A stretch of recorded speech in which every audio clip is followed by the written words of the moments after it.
when we take a look at decentralized autonomous organizations, well, I know a couple in the early days. I mean, they were a mess. You usually have a bunch of young kids on these decentralized autonomous organizations. I can think of a few that are decentralized, but often are centralized behind the digital virtual world. But at least some of them try to stay true to the decentralized ethos. They believe in democratic decision-making, transparency in the voting process. So it's a really interesting new way of governance that is at least experimental and hopeful in creating a more democratic world. But indeed, that space needs maturity that the institutional world brings to the financial ecosystem. And so with that, we're going to take a look at the decentralized autonomous organizations, their radical experiments, in trustless coordination governed only by code, but today many DAOs manage treasuries valued at billions of dollars, making them powerful entities that are increasingly interacting with the traditional world. And that evolution, as I mentioned, demands maturity. So this panel will examine the critical transition of DAOs from experiment to institution. The core challenge is balancing the decentralized ethos with the need for institutional-grade legitimacy. And our speakers will explore the frontier of DAO governance, how DAOs can adopt the best of traditional rigor, such as institutional auditability, while preserving the core values of transparency and community-driven decision-making. This panel will be moderated by Pablo Carriolo. I love Pablo. I'm very excited for this. Just a fun story on the side. Pablo is hoping to get his Swiss citizenship, and nothing more decentralized like the process where your neighbors have to decide whether you deserve to get Swiss citizenship. And Pablo, though, has a plan. He's a master chef. He can cook on these Argentinian grills, just piles of food given to the neighbors. I think he's a shoo-in, and he's our next moderator. So welcome, Pablo.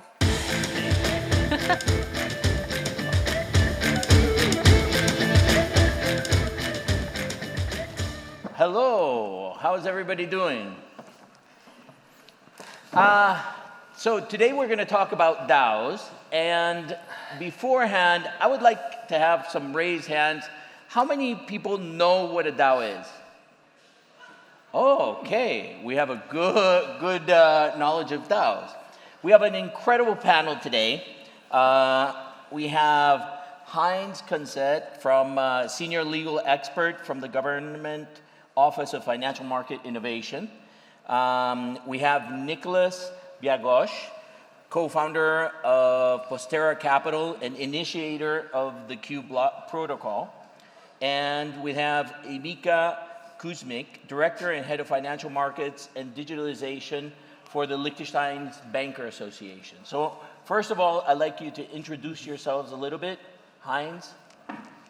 Yeah, good afternoon, everybody.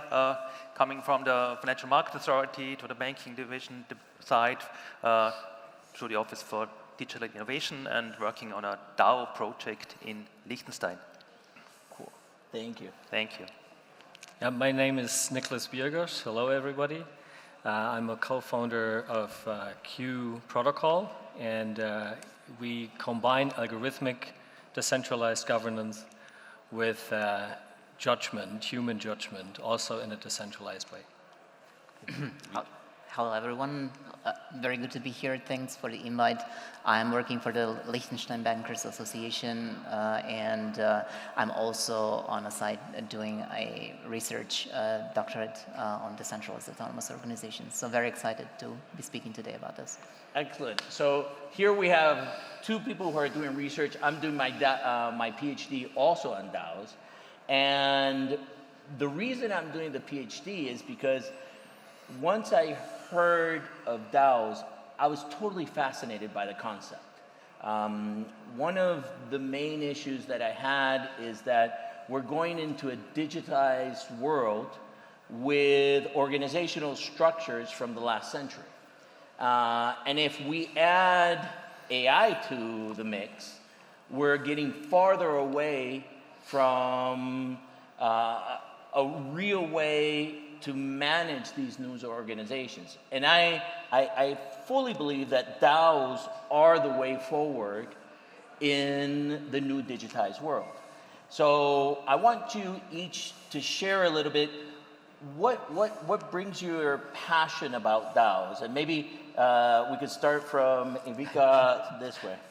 All right, so as you've just mentioned, I fully agree that DAOs may be a new path forward into the new century, as they say. And I believe that people are looking a new way to communicate, to do business together. And from my perspective, I was very hooked on the idea that people might be collaborating together for the benefit of investing together, right? And the idea that maybe retail customers or maybe people that do not have a lot of money could be brought together to invest in a certain project or maybe in an idea was very interesting and very good for me. This is why I wanted to see, I'm looking in a way of how that can happen by using a decentralized autonomous organization. I can tag on to what you said. I also believe that the digital world, which is very different from the more traditional world, not necessarily rooted in region or in the physical world, it needs governance structures and organizational structures that fit that world more than the ones that already exist. For example, the Q protocol is built as a DAO because it transcends jurisdictions and regions. We have people in all continents working on it, and therefore we need an infrastructure where somebody that works out of China can equally relate to it than somebody who works out of the United States or South America or even Africa, if people are from Africa working in it.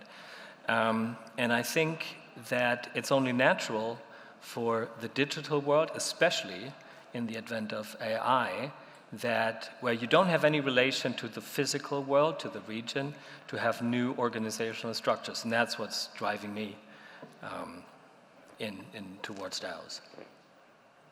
Yeah, looking at the beginnings of the DAOs about 10 years ago, it's like a grassroots development.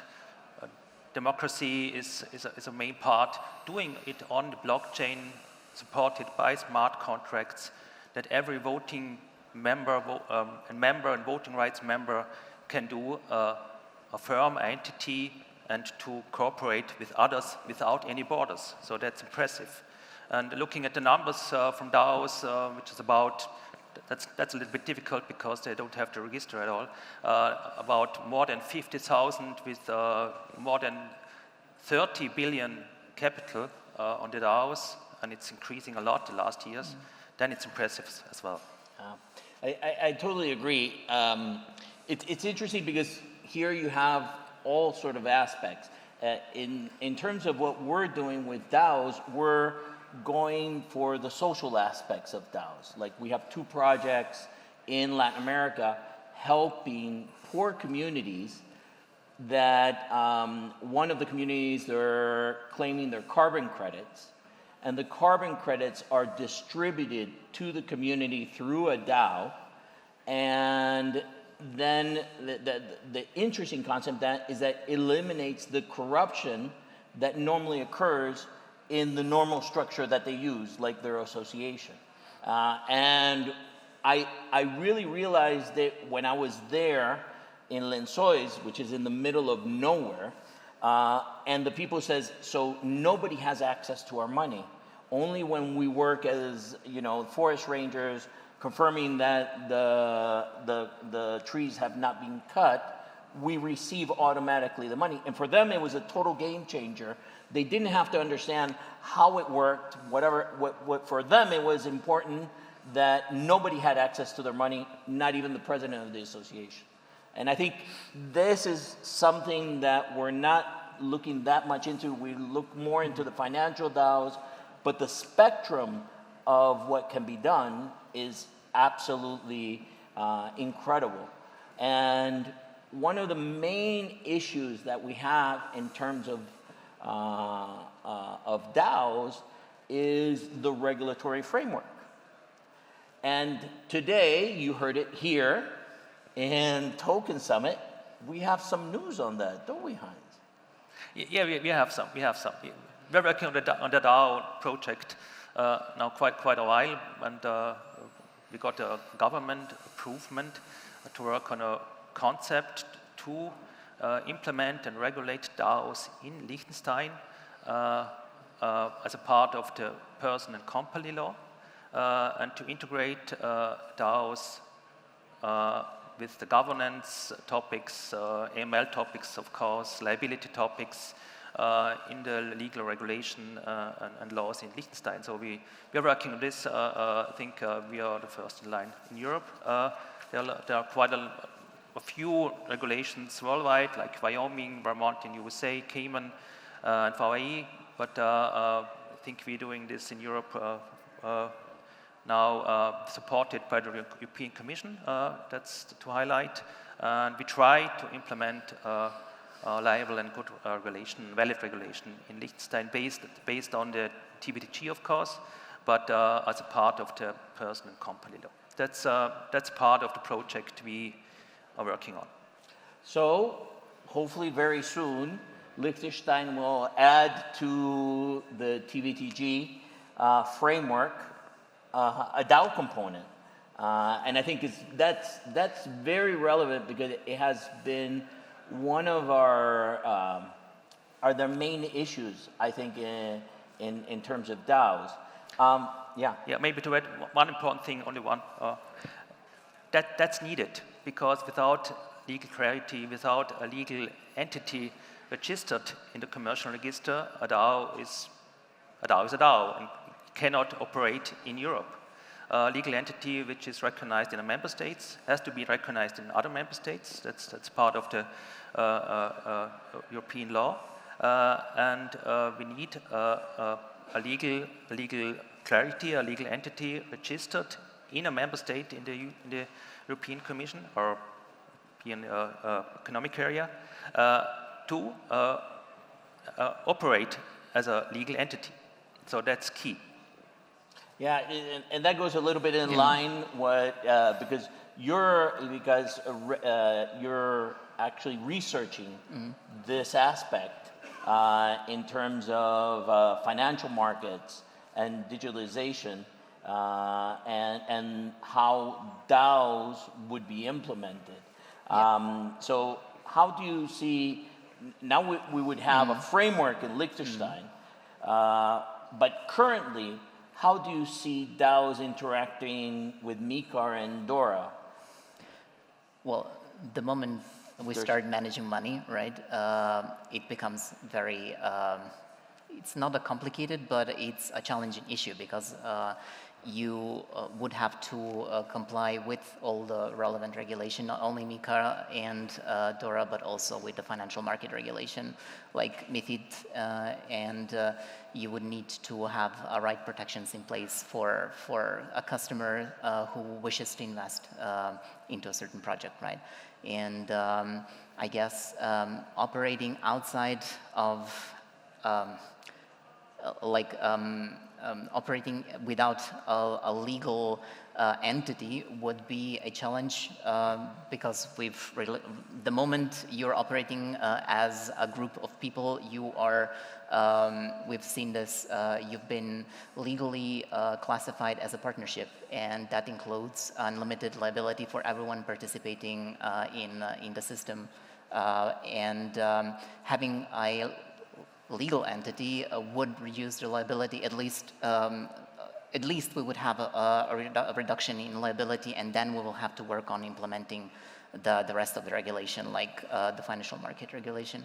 Yeah, I really think of all the pain points we have on decentralized autonomous systems, the legal framework is probably our biggest hurdle. I would say like the majority of the legal acts that we have at the moment are regulating or going from the point where you have a known player, you have a certain people that you can address, and you would have an entity that you can sue if anything goes wrong. So it's built, the legal system is built more for like centralized type of entities and systems than it is for DAO. And DAO is a completely, I would not say a completely new, but it's another way of organizing, and this is a challenge because everything else is built for the corporations and the world that we've just mentioned, like from the past century, right? So it's built to regulate centralized systems with a top-down approach, rather than DAOs, which are bottom-up type of entities. Yeah, I totally agree with that. Now, regulatory is one of our main pain points in DAOs, and the other is governance. And we've seen all types of issues in terms of governance. And here, Nicholas has a lot of experience in terms of governance as being one of the initiators of Q blockchain. And the Q blockchain says they go beyond code is law. I'd like you to share a little bit about what you have learned through Q and the limitations that you have found in terms of governance and the inclusion of both human and algorithmic governance that Q is doing. I think that's very interesting because it gives it another level of definition. Yeah. So maybe a little bit of background why beyond code is law. So there is a notion in the space that one can code the world and that market dynamics can solve everything. Scientific research has shown, and there's also a Nobel Prize for the concept of incomplete contracts, that show eventually way under 10% of all decisions can be solved arithmetically. So it's simply impossible to code the world. One of the reasons is because nobody, at least that I know, can look into the future, and there's so many things that can change on the way. So you always have what we call a scope of discretion, a place within which then eventually somebody has to interpret the rules that had been given to a system, and that the rules cannot be applied and executed in a yes or no kind of fashion. And that was kind of the basis why we set up a little more sophisticated system with Q that can combine the benefits of algorithmic, especially decision-making, but also execution, which is most important, and human discretionary decision-making. And I don't know who's just followed the news lately. There had been a situation on the Arbitrum DAO where a small group of active participants was able, by I think only $5,000, to buy voting rights through a bribing protocol and show, and acknowledged by the Arbitrum Foundation and everybody else, well, that's how easy it is to kind of crack a solely arithmetic governance. We at the moment are experiencing and are dealing with situations where also we're seeing that just compiling a lot of voting rights through buying tokens in a not fully decentralized systems can be an easy way to hack a governance. While if you do have more sophisticated structures with very clear rules on which then a panel of humans, we call these root nodes, which are humans that are independent not only from each other, but also independent from the protocol in all continents in the world. They can make a decision, are bound by the basic functional rules of the system, how that can prevent these relatively simple governance hacks that we've seen everywhere in the space. That is, I think, one big learning from having done governance decentralized or tried to centralize governance in the last many years. The other thing is there is a notion of that a DAO is inclusive in that every member has the same rights or the same say in everything. Anybody who's worked in a bigger organization understands that this wisdom of the crowds is amazing in a couple of very specific questions, but it's very bad as soon as a decision requires domain expertise. As soon as you have to have some very specific knowledge in order to answer a question or take a decision, the wisdom of the crowds is very bad. For example, medical cases. You don't want to ask your community whether a tooth should be pulled or not. You know, it's a very simple idea. And for that, I believe we need to be able to combine the programmatic, executional part, and then a still fully decentralized, that is important, decision-making in the future of DAOs. I think one of the reasons why DAOs have not flourished more until this day is that we're still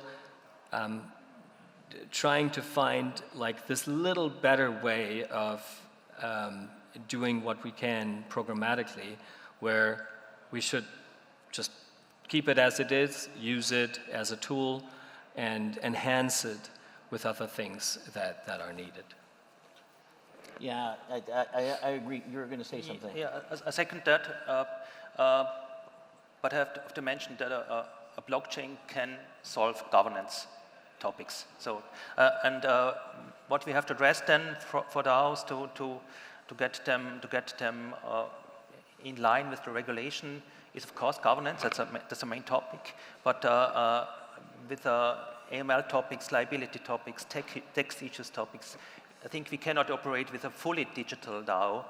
That's difficult in Europe because we need offices, we need substance for tax issues or for the FMA, and so we think about it as other countries as well, as Wyoming or Vermont, to implement an agent or a representative that controls contractual issues, that controls maybe compliance, that controls governance decisions, that has some substance and some office in Liechtenstein as well. Yeah. So a pure digital DAO is perfect, is fine, but not in line with the European regulation, as you said.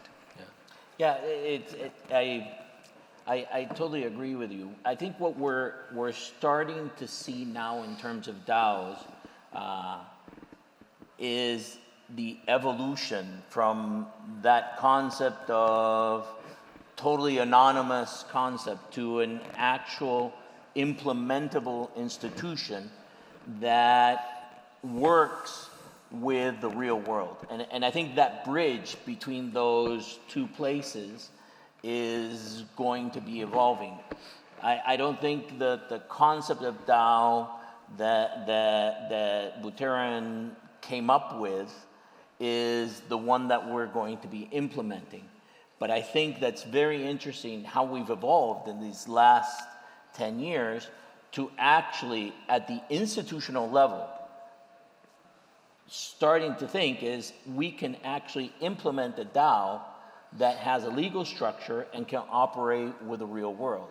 So having said that, how do you envision the traditional institutions, banks, regulator, governments, in supporting the growth and the implementation of DAOs?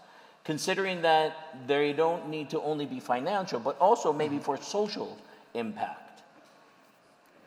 Well, if you ask me, coming from the financial world, we would need compliance. So it will have to be compliant in a sense that provides, as Hans mentioned, it has to have AML, proper AML and KYC policies, because money cannot come from anywhere. You cannot work in an environment where there will be anonymous people investing in an organization. So definitely we would need to have that implemented for a DAO in a financial sector to be legal and viable in the future, at least in the foreseeable future.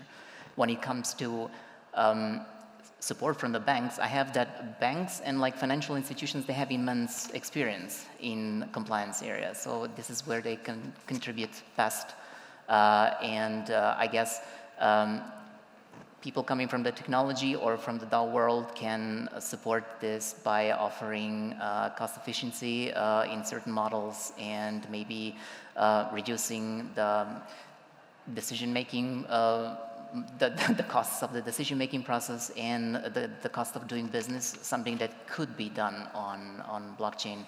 And this is what I'm trying to find out. So we've heard today a lot of examples where the people are trying to figure out how to put certain processes on a blockchain. And I guess in a financial world, doing something on blockchain will have to consider proper compliance procedures following the law and financial markets law. But do you see banks implementing DAOs and working with DAOs? I know it's a hard question today, but looking into the horizon. I don't think they're going to be first movers. They're just going to have to make sure that the concept is steady and ready to be able to implement it, because besides like the reputational risks that you have by like introducing a model into your business that's not sure, you will also have consequences, because financial market authority will gonna want to see how you implement your process, and it has to be justifiable and auditable at all times. But we are starting to tick the boxes, because we're starting with a legal framework. So we're starting to tick the boxes, no?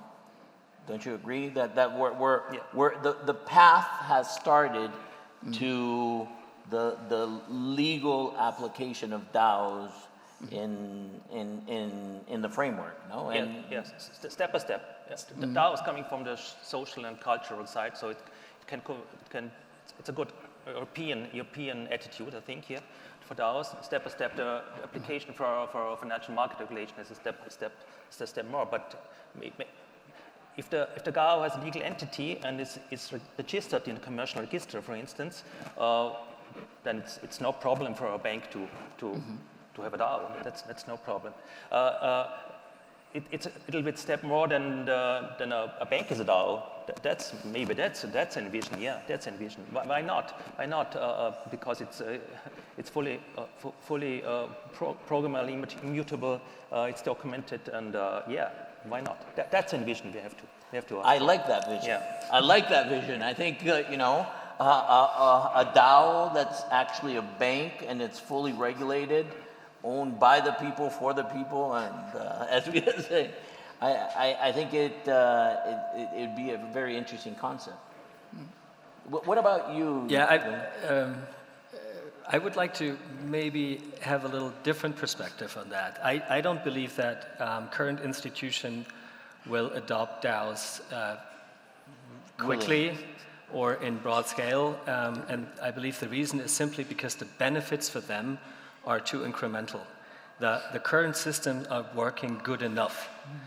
I do believe that DAOs are absolutely necessary and will be a huge thing for everything that really is new and in the digital world, that is spanning jurisdictions, that is independent of regional aspects. For these kind of new systems like DeFi or other things, I think the DAO, in whatever form, will be the new form of organization. And I think there the DAO has its place, and that's where we should focus on. Otherwise, we're just trying to go from like 92% to 94%. That will not move the needle. Okay, well, thank you very much. I think it has been a very interesting discussion on DAOs, the possibilities, and our announcement today that we're starting in the path in Liechtenstein to a fully regulated DAO. So thank you very much. Thank you very much. Thank you. Yeah, excellent. Thanks so much.